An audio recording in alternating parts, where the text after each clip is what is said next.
नमस्कार, news call 24 पर आपका बहुत बहुत स्वागत है। मैं हूं सुशील गिरीश। आज की टॉप न्यूज में राहुल गांधी ने नहीं मानी सेना की अग्निवीर योजना पर चुनाव आयोग की हिदायत। चुनाव आयोग ने लोकसभा चुनाव के दौरान राजनीतिक दलों के लिए जो गाइडलाइन जारी की है, उसमें अग्निवीर पर भी टिप्पणी करने की मनाही है। गांधी सरेआम डंके की चोट पर कह रहे हैं कि इंडिया ब्लॉक के सत्ता में आने पर ये स्कीम कूड़ेदान में डाल दी जाएगी। जाहिर है चुनाव आयोग भी सुन रहा होगा। राहुल गांधी ने चुनाव आयोग की गाइडलाइन को वैसे ही रिजेक्ट कर दिया जैसे ममता बनर्जी ने कलकत्ता हाईकोर्ट के आदेश पर रिएक्शन किया था। ओबीसी दर्जा और ओबीसी सर्टिफिकेट रद्द करने को लेकर ममता बनर्जी का कहना है हाई कोर्ट का आदेश उन्हें स्वीकार नहीं है और पश्चिम बंगाल सरकार उसके खिलाफ सुप्रीम कोर्ट जाएगी। चुनाव आयोग की तरफ से लोकसभा चुनाव 2024 के लिए लागू आदर्श आचार संहिता की अवधि के दौरान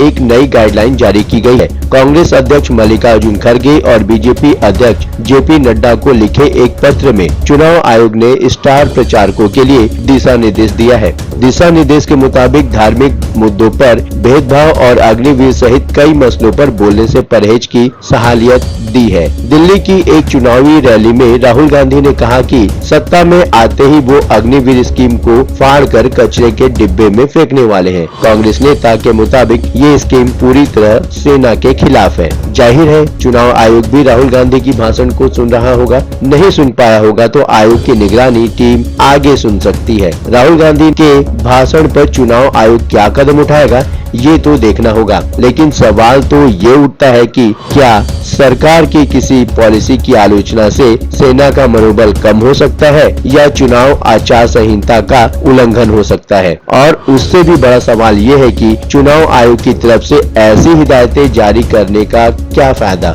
जिन भाषणों पर चुनाव आयोग के पास शिकायतें पहुंची थी, आयोग ने कोई एक्शन तो लिया नहीं, सिर्फ नई हिदायतें जारी कर दिया। क्या आगे भी ऐसी ही हिदायतें ही जारी होती रहेंगी और उनका यूं ही उल्लंघन भी होता रहेगा? क्या है चुनाव आयोग की नई हिदायतें? चुनाव आयोग ने 22 मई को जारी नोटिस में बीजेपी और कांग्रेस के प्रमुखों से कहा है कि दोनों पार्टियां अपने स्टार प्रचारकों से सही तरीके से भाषण देने और मर्यादा बनाए रखने को कहें। आयोग ने दोनों पार्टियों के स्टार प्रचारकों को धार्मिक और सांप्रदायिक बयानबाजी न करने का निर्देश दिया है। चुनाव आयोग ने पाया कि बीजेपी के नेता अपने भाषण में मुसलमान और धर्म पर जोर दे रहे हैं और राहुल गांधी सहित कांग्रेस नेताओं के भाषण में बार बार अग्निवीर का इस्तेमाल हो रहा है। रिपोर्ट के मुताबिक दोनों पार्टियों ने अपने नेताओं के बयानों का बचाव किया और मांग की कि उनकी तरफ से विरोधी पार्टी के खिलाफ दर्ज कराई गई शिकायत पर एक्शन लिया जाए। चुनाव आयोग ने कांग्रेस को लिखे पत्र में कहा है कि वो संविधान को लेकर गलत बयानबाजी न करे, जैसे भारत के संविधान को खत्म किया जा सकता है या बेचा जा सकता है, और ऐसे ही अग्निवीर पर बयानबाजी करके डिफेंस फोर्स का भी राजनीतिकरण न किया जाए। चुनाव आयोग के नोटिस का राहुल गांधी पर कोई असर तो नहीं हुआ। कांग्रेस नेता पी चिदम्बरम का भी वैसा ही रिएक्शन आया जिसमें वो अग्निवीर योजना को लेकर राजनीति न करने के चुनाव आयोग के निर्देश को गलत बता रहे हैं। पी चिदम्बरम का कहना है राजनीतिकरण का मतलब क्या है? क्या ईसीआई का आशय आलोचना से है? अग्निवीर एक योजना है, केंद्र सरकार की नीति की देन है, सरकार की नीतियों को घेरना और ये कहना कि जब सत्ता में आएंगे तो इसे खत्म कर देंगे, विपक्षी राजनीतिक दलों का अधिकार है। और इसके साथ ही कांग्रेस नेता ने वे बातें भी दोहराई है जो राहुल गांधी सहित पार्टी नेताओं के भाषण में लगातार सुनने को मिल रहा है। अग्निवीर पर क्या कह रहे हैं राहुल गांधी? उनका कहना है दिल्ली की ही तरह उससे पहले हरियाणा के महेंद्रगढ़ भिवानी लोकसभा क्षेत्र में आयोजित कांग्रेस की रैली में राहुल गांधी का कहना था ये मोदी की स्कीम है न कि सेना की। सेना ऐसा नहीं चाहती।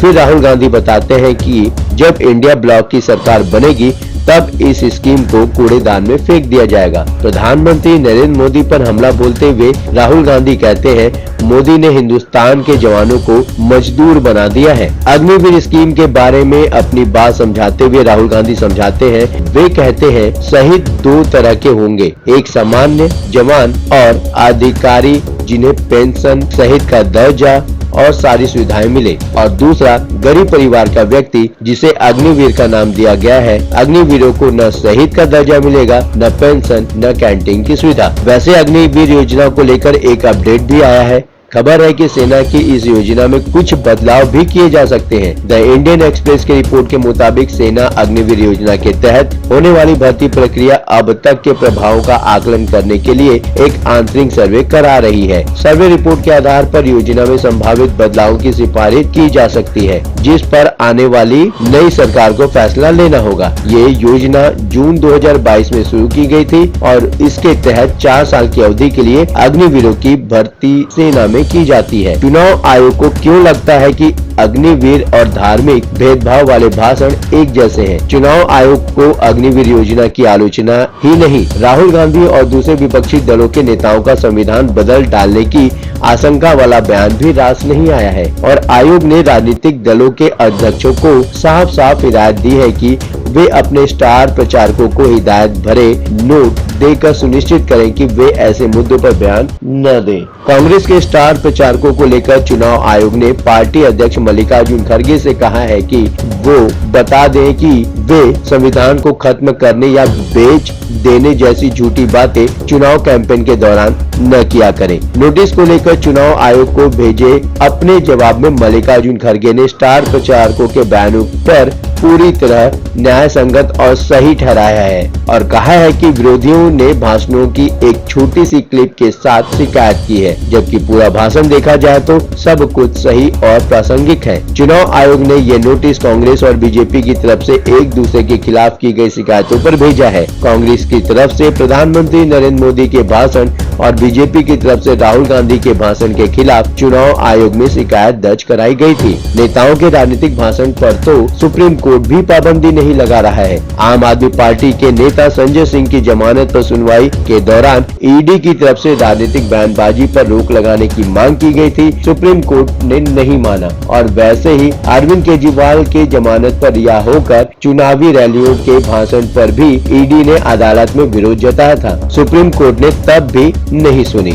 अरविंद केजरीवाल चुनावी रैलियों में घूम घूम कर कह रहे हैं कि अगर लोग इंडिया ब्लॉक के उम्मीदवारों को जिता कर सरकार बनवा दे तो 2 जून को उनको जेल नहीं जाना पड़ेगा, लेकिन सुप्रीम कोर्ट को इस बात से कोई दिक्कत नहीं है। जब राहुल गांधी लोगों से कहते हैं कि अगर बीजेपी फिर से सत्ता में आई तो संविधान बदल देगी, चुनाव आयोग इसे फेक न्यूज फैलाने जैसा अपराध मानता है। ऐसे देखें तो प्रधानमंत्री नरेंद्र मोदी का ये कहना कि अगर इंडिया गठबंधन सत्ता में आ गया तो महिलाओं का मंगलसूत्र उन लोगों को दे दिया जाएगा जो ज्यादा बच्चे पैदा करते हैं। मोटे तौर पर देखा जाए तो जिस तरह से अग्निवीर का जिक्र किया जा रहा है, संविधान बदले जाने की आशंका भी वैसे ही जताई जा रही है, और मंगलसूत्र दे डालने की भी। क्या राजनीतिक बयानों को जिस तरह सुप्रीम कोर्ट देखता है, चुनाव आयोग उसे इत्तेफाक नहीं रखता? मान लेते हैं कि चुनाव से संबंधित चीजों को सुप्रीम कोर्ट भी चुनाव आयोग के जिम्मे ही छोड़ देता है, लेकिन राजनीतिक बयानों पर सुप्रीम कोर्ट भी रोक नहीं लगा रहा है। आखिर चुनाव आयोग को दिक्कत क्यों हो रही है? आप अपनी राय हमें कमेंट के माध्यम से भेज सकते हैं। अभी तक आपने हमारे इस चैनल को सब्सक्राइब नहीं किया है तो कृपया इस चैनल को सब्सक्राइब करें, फॉलो करें और नोटिफिकेशन में जाकर ऑल का ऑप्शन दबाना बिल्कुल न भूलें। नमस्कार।